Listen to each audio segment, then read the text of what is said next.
大家好，我是蒋医生。每年呢，这个秋冬季节啊，就是这个呼吸道疾病高发的季节，有很多人呢就会出现这个咳嗽啊、咳痰这样一个情况。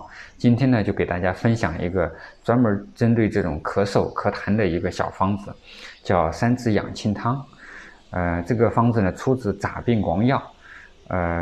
为什么叫三子养庆汤呢？因为这个方子啊，它组成就是这个白芥子、苏子，还有莱菔子。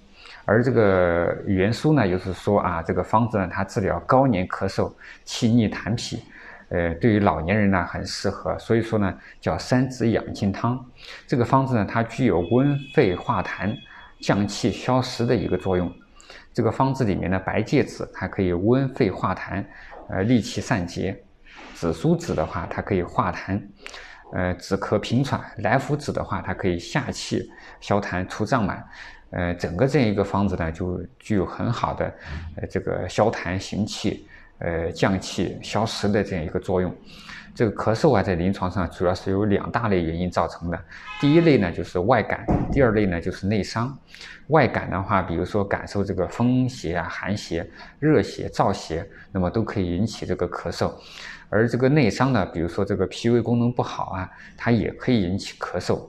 而且在整个这个咳嗽，这个病机当中啊，痰又是一个很重要的这个病理因素，而这个三子养庆汤呢，它就可以起到一个很好的这种化痰的作用，在临床上啊，针对这种咳嗽、咳痰，临床应用呢，效果很好。